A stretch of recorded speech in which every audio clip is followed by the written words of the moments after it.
Buen día, hermanos. Es un placer para mí estar con ustedes de nuevo. Hoy domingo para alabar y glorificar el santo nombre de Jesús y meditar un poco en su palabra, aprender un poco más de la palabra de Dios y reflexionar, porque es corta la reflexión que traigo el día de hoy. Y contarle algo que ya ustedes saben de memoria, ya como hijos de Dios, ya sabemos muchas cosas de la Biblia.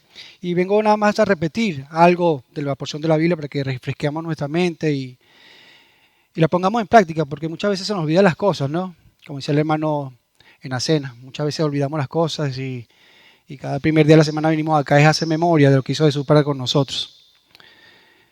Y pensando en decirle algo nuevo, algo que ustedes saben ya, pensando de qué hablar, ¿no? Y ya que mi mamá está aquí en Buenos Aires, compartiendo un tiempito con nosotros, hablando con ella un poco sobre la iglesia de Venezuela, ¿no? De donde vengo, de Barquisimeto,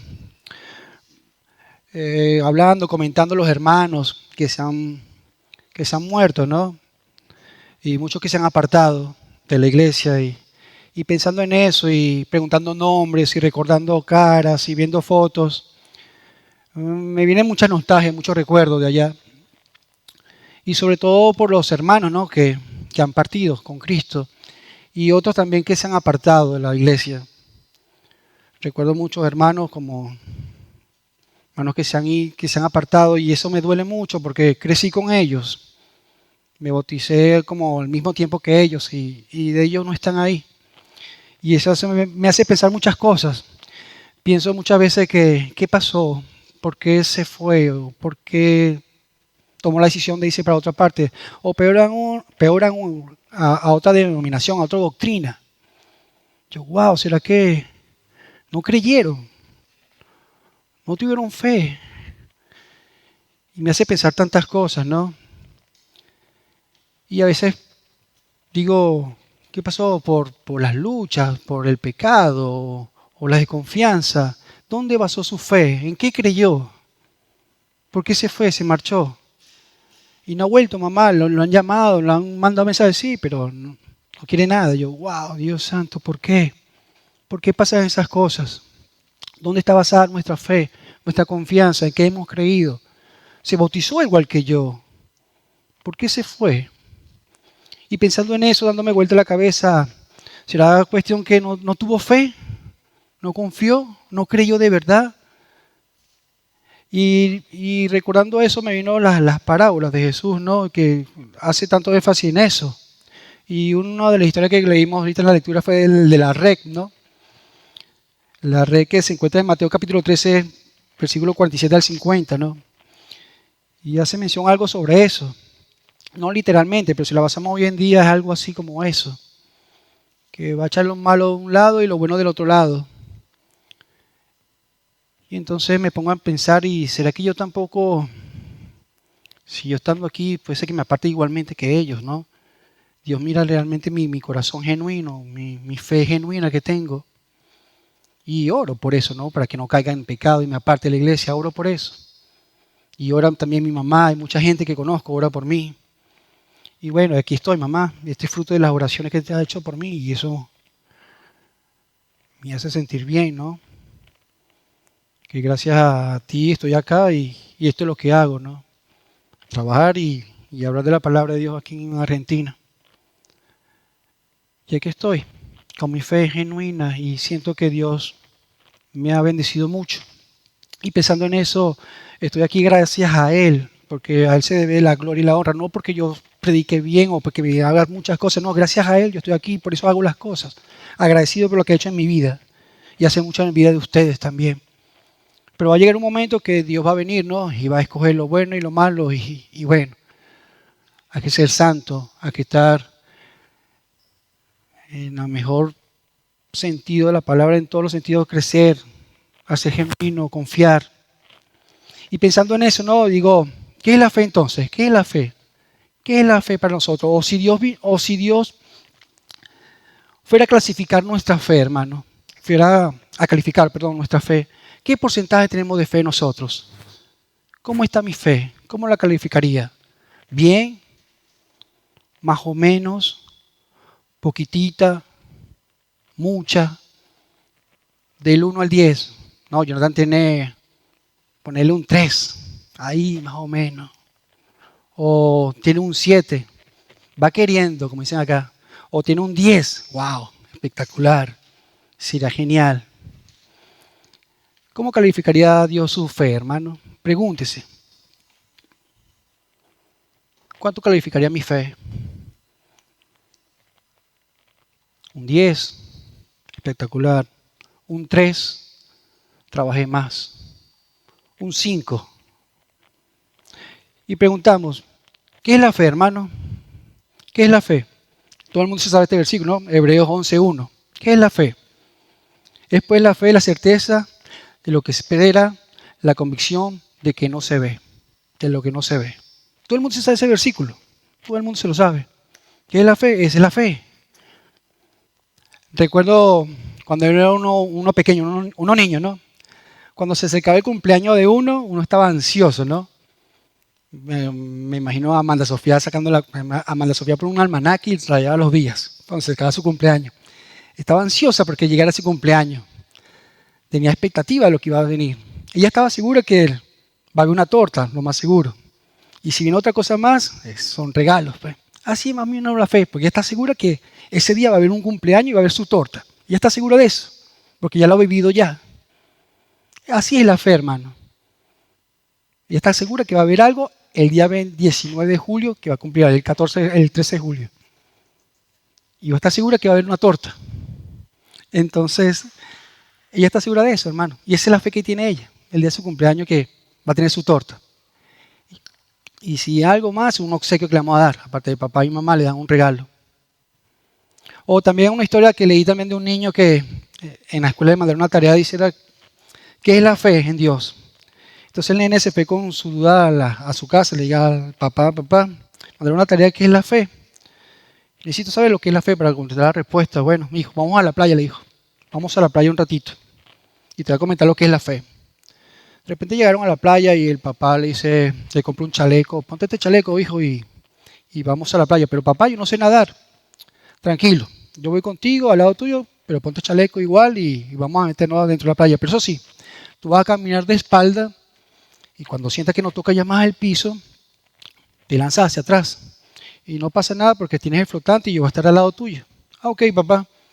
El niño con miedo, con dudas, se entró a la playa de espalda y de repente no sentía los pies.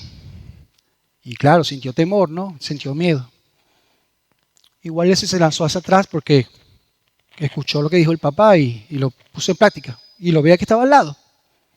Se lanzó hacia atrás. Al rato estaba flotando, ¿no?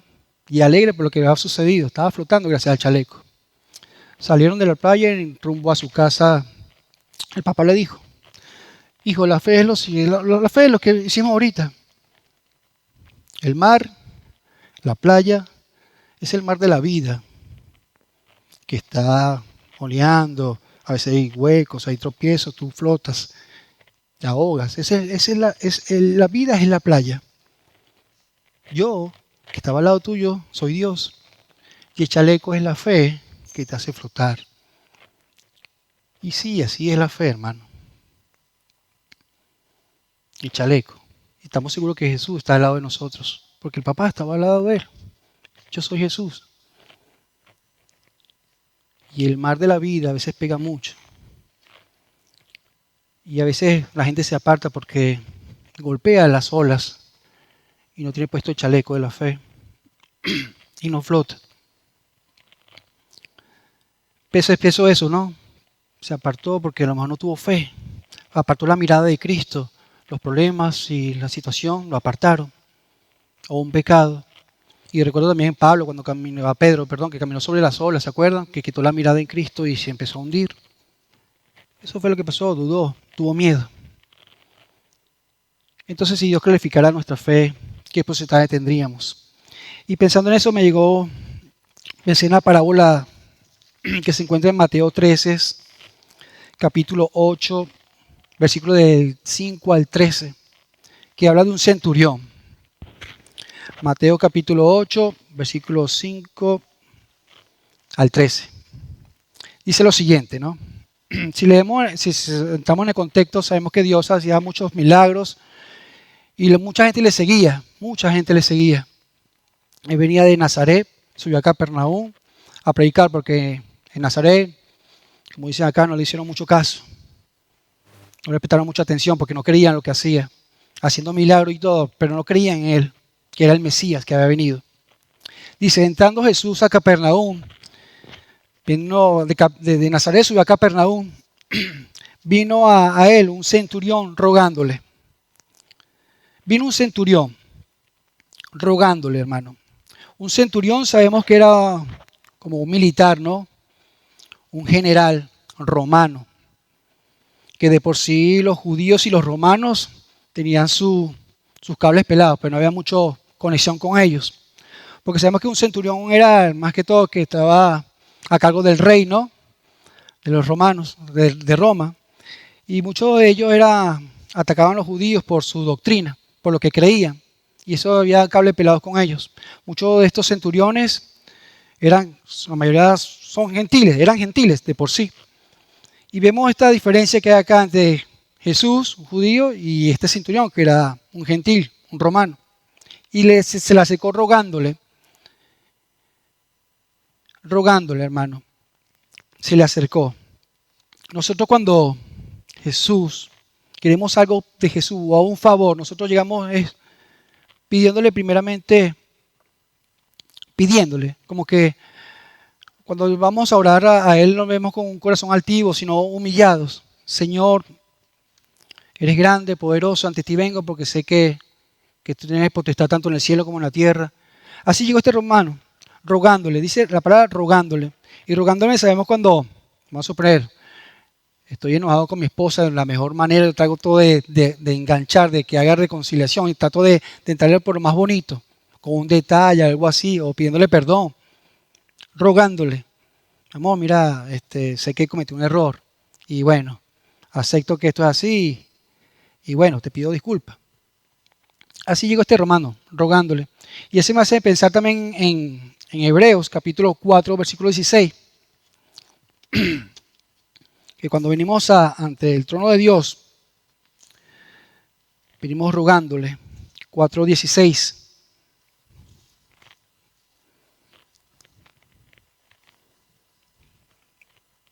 Ya que lo tengo por acá. Hebreos 4:16 dice lo siguiente. Acerquémonos pues confiadamente al trono de la gracia para alcanzar misericordia y hallar gracia para el oportuno socorro. Esto lo entendió el soldado, el centurión. Vino ante Jesús rogándole, sabiendo que él iba a hacer una obra porque había escuchado ya de él. Dijimos que Jesús venía haciendo varios milagros en Capernaum, sanó un leproso, a un ciego, antes de esta parábola. Le decía el centurión, le decía, Señor, mi criado está postrado en casa, paralítico, gravemente atormentado. Él le dice a Jesús que tenía un esclavo en su casa, un siervo, estaba enfermo. Y vemos la misericordia que tenía este centurión por esa parte. Tenía misericordia del criado. Un centurión cualquiera a lo mejor echaba afuera a ese criado o se moría, pero traía otro, porque tenía dinero, porque los centuriones en ese tiempo tenían mucho dinero. Y tenía muchos esclavos y mucho servicio ante él. Pero no, este tenía compasión de su siervo. Y le pidió a Jesús por él. Dice el 7. Y Jesús les dijo, yo iré a él, le sanaré. ¿Y qué dice el centurión? Respondiendo el centurión le dijo, Señor, no soy digno de que entres bajo mi techo. Solamente di la palabra y mi criado sanará. Jesús siempre está ahí, hermano. Si nosotros buscamos de Dios, siempre va a estar ahí contestando nuestras oraciones. Siempre lo vamos a tener al lado. Él fue a Jesús, el centurión, porque sabía que Jesús siempre va a estar dispuesto. Y eso tenemos que entenderlo nosotros, hermano, como cristianos. Jesús siempre va a estar al lado de nosotros, hermano. Siempre. Es cuestión que nosotros tengamos la capacidad de buscarle, de ser humilde a buscarle, porque siempre va a estar ahí. A veces no confiamos en eso. Yo a veces no confío en eso. porque a veces dudo y no debería dudar. No debería dudar porque siempre Jesús va a estar ahí. Este centurión creyó en él y se le acercó porque siempre Jesús estaba dispuesto a contestar. Señor, no soy digno de que entre a mi techo. Solamente di la palabra y mi criado sanará. Di la palabra. El centurión sabía lo que hacía Jesús. Nada más con poner la mano o decir algo, se hacía, porque había escuchado ya de él.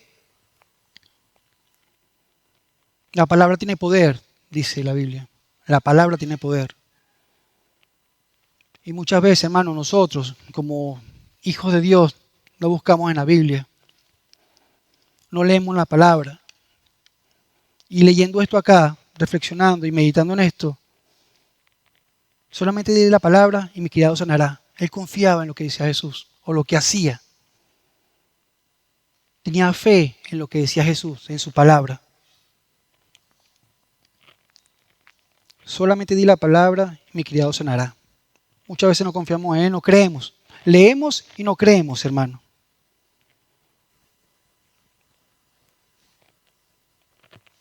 Y creo que eso les pasa a los hermanos que se han ido de la iglesia. Leen, meditan, vienen a la reunión, comen la cena, pero igual no, como que no creen. Creyó de mentira. Este centurión, un gentil, un centurión, un romano, creía en Dios.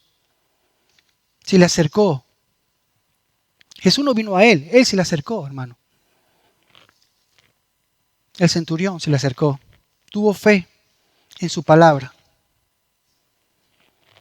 Sabía la autoridad que tenía Jesús. Sabía la autoridad que tenía Jesús. Marcos 1:22. Y se admiraban de su doctrina porque les enseñaba como quien tiene autoridad. Tenía autoridad Jesús cuando hablaba. Tenía autoridad. Entonces él aquí le contesta el centurión, ¿no? Y la palabra de mis criados sanará, porque también yo soy un hombre bajo autoridad y tengo bajo mis órdenes soldados. Y digo a este, ve y va. Y al otro ven y viene. Y así el siervo.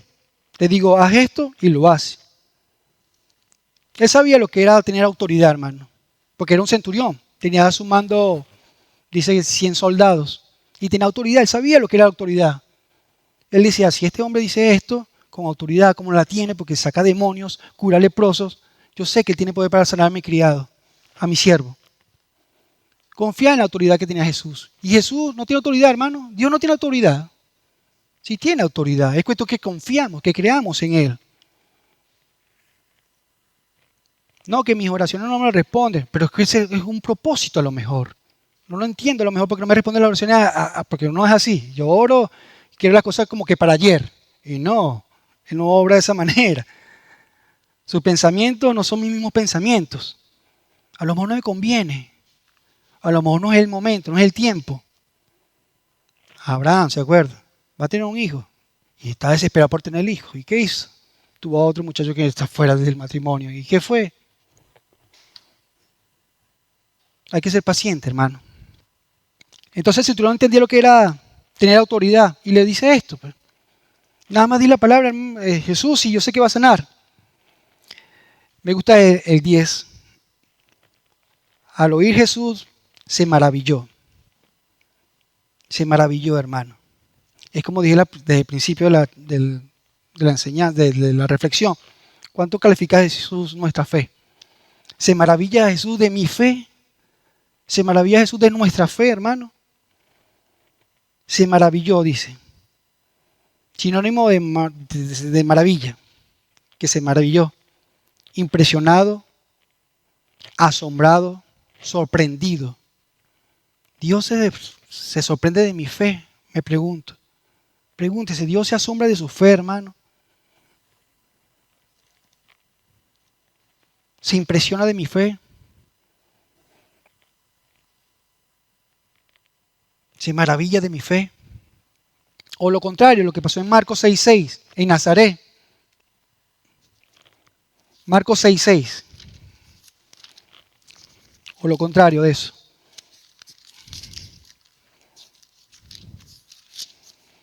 6:6. Y estaba asombrado. ¿De qué, hermano? De la incredulidad de ellos. En Nazaret, hermano. ¿Dónde venía él o no? ¿Dónde nació él? En Nazaret. Lo contrario.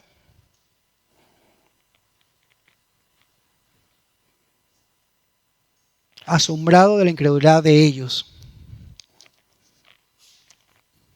Se asombra Dios de mi buena fe o de mi mala fe.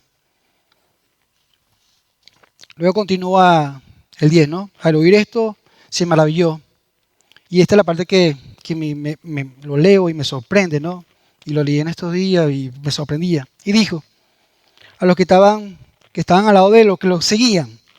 Y le dijo a los que le seguían: de cierto os digo que ni aun en Israel he hallado tanta fe. 11. Os digo que vendrán muchos del oriente y del occidente y se sentarán con Abraham e Isaac y Jacob en el reino de los cielos. Esta parábola habla en sí de los judíos, porque nombra a estos antepasados, ¿no? Abraham, Isaac y Jacob. Sabemos que los judíos siempre decían que eran descendientes de Jacob, de Isaac, de los padres de la fe. Los judíos, los escribas, que si eran con polenta, como quien dijera, eran finos para la letra y para las leyes. Y por eso lo nombra a ellos aquí, nombra a estos descendientes. Abraham, Isaac y Jacob, que eran patriarcas de la fe. Después dice más abajo en el 12, mas los hijos del reino serán echados a las tinieblas y afuera, y allí será el lloro y el crujir de dientes. Mas los hijos del reino serán echados. Dice, los hijos del reino. Estos hijos del reino, ¿quiénes son los hijos del reino en este tiempo? Eran los judíos, supuestamente, el pueblo escogido de Israel. ¿Ellos eran los escogidos o no, hermano?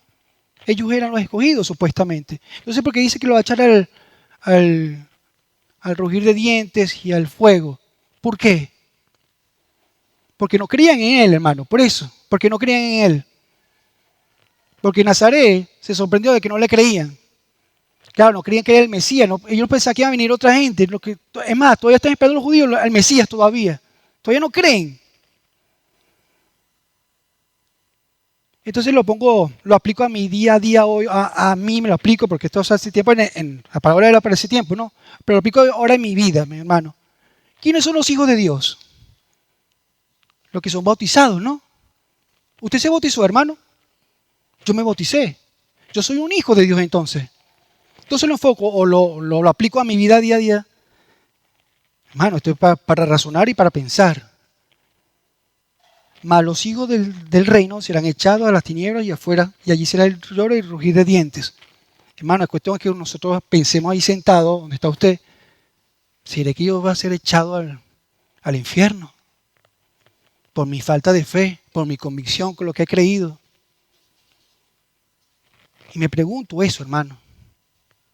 Porque Dios es amor, pero también fuego consumidor, dice la palabra. Y hablaba el hermano Cristian la semana pasada, somos cartas leídas, hermano. ¿Cómo está mi comportamiento?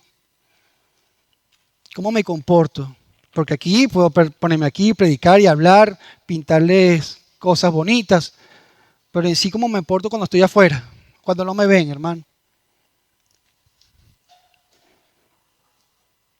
Y es para pensarlo, hermano. Es para pensar.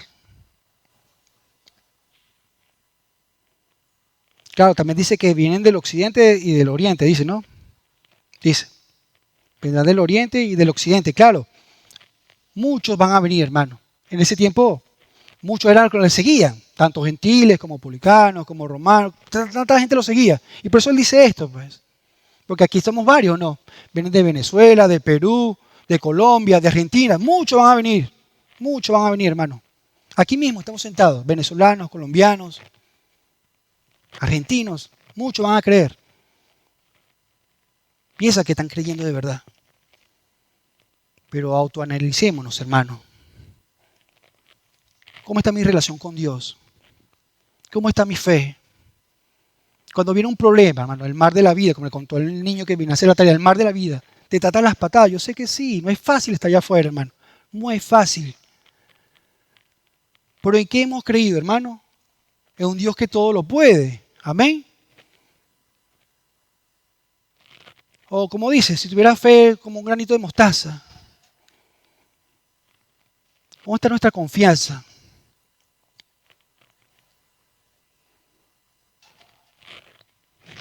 La respuesta en el 13, ¿no? Al centurión romano. Entonces Jesús le dijo al centurión, ve y como creíste, se te será hecho.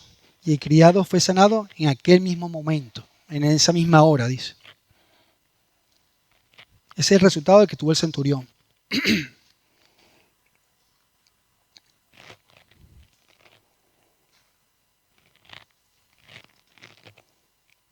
A veces pienso, por eso digo, los hermanos que en Barquisimeto, en Venezuela, pienso por qué creyó él. ¿Será que no creyó en Jesús?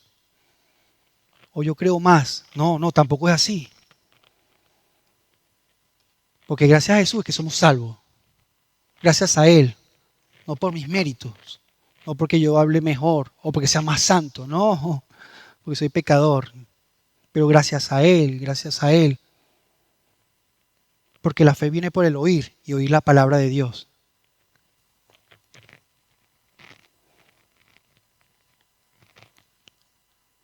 Y entonces, analizando esto, hermano, somos hijos de Dios. El trigo y la cizaña, ¿se recuerda esa palabra de trigo y la cizaña? Que los dos crecen juntos. Pero un día va a venir, va a arrancar y lo va a echar el otro en el fuego y los demás son salvos. Y entonces pensando en todo eso, me llegó la lectura de lo que hizo el hermano de la red, ¿no? Entonces va a ser así, hermano, cuando venga Dios.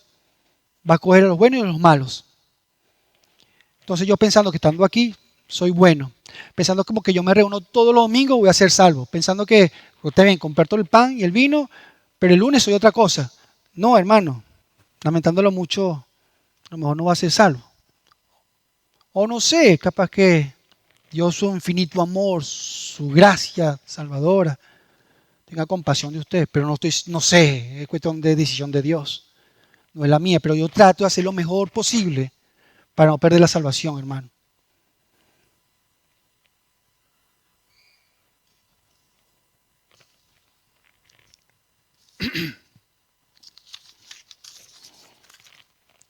Hebreos 11:6.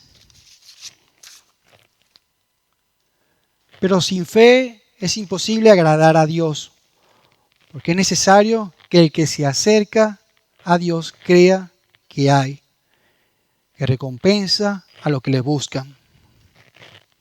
¿Se acuerdan ese juego de palabras que dice, creo que fue en Santiago? Fe sin obra. El fruto de nuestra fe, hermanos, son nuestras obras. ¿Cómo estamos obrando? ¿Demuestro mis obras sin mi fe? No sirve tampoco. Fe sin obra es muerta, dice. Entonces, fruto de nuestra fe, hermanos, es nuestra obediencia ante Dios, nuestro respeto ante Dios. Obediencia, eso es lo que pide Él, obediencia.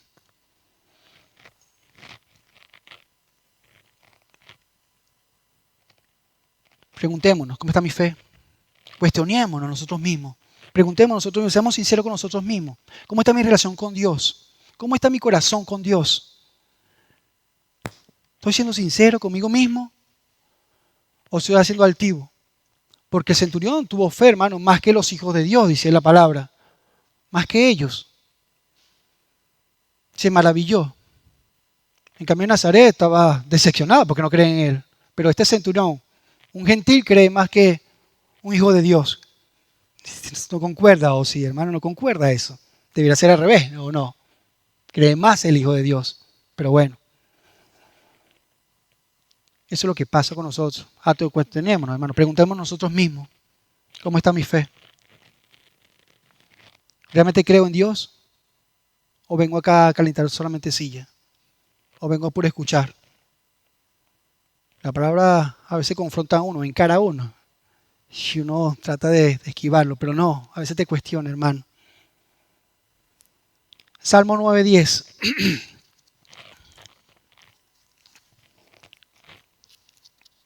Salmos, capítulo 9, versículo 10.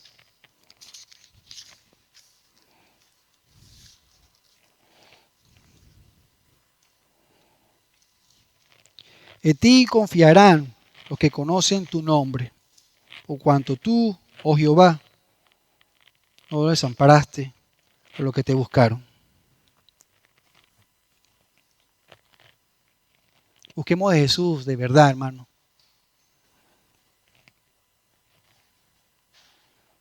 Busquémoslo de corazón. Nosotros conocemos el nombre de Jesús. Busquémoslo de corazón, de verdad. Una fe genuina busca a Dios. Hombres de valor necesita a Dios, dice una canción. Que cumplan promesas.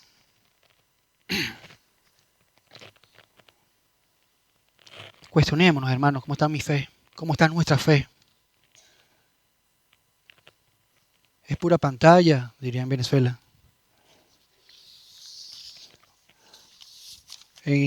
Por Instagram soy una cosa y en realidad soy otra. Aquí aprendo una cosa, ser santo, entregado a Dios con fe. Y soy otra cosa. Al final se va a saber eso. Por eso a lo mejor se apartaron, se fueron, diciendo yo los hermanos de la iglesia en Venezuela.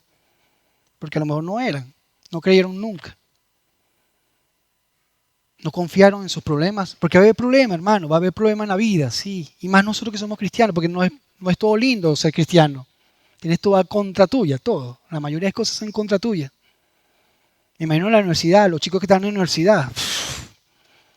Eso debe ser tremendo. Pero ¿dónde está tu confianza? ¿En qué has creído? ¿Dónde está tu fruto de tu arrepentimiento?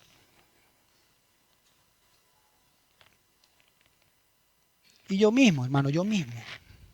¿Cómo me comporto en mi casa, en mi familia, con mi esposa, con mis hijos, en mi trabajo, donde me rodeo? Cuestionémonos, hermano. ¿En qué hemos creído? Amén. Reflexionemos en esto, hermano. Y pregúntese si en realidad usted cree en Dios. Hay una canción que quiero cantar que me gusta mucho, que es la que creo esa. Si nos puedes poner, Vito, ¿puede ser? La canción.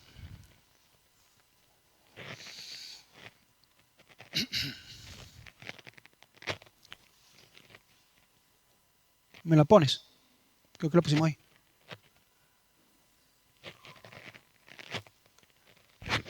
Lo ponemos de pie, hermano, por favor. Y meditemos y pensemos, analicémonos, cuestionémonos nosotros mismos cómo está nuestro crecimiento, cómo está mi relación con Dios. Creo, aunque todo me golpee mi fe. Creo, aunque todo me grite que no, porque basado mi fe en un Dios inmutable, en un Dios que no cambia, en un Dios que es amor. Creo, aunque todo sube de mi ser. Creo, aunque sienta muy cerca el dolor, porque un cristiano que tiene al Señor por amigo no vacila en la duda, se mantiene en la fe. Creo, aunque veo a los hombres odiar. Creo, aunque veo a los niños llorar, porque aprendí con certeza que sale al encuentro en las horas más duras, con su amor y su luz.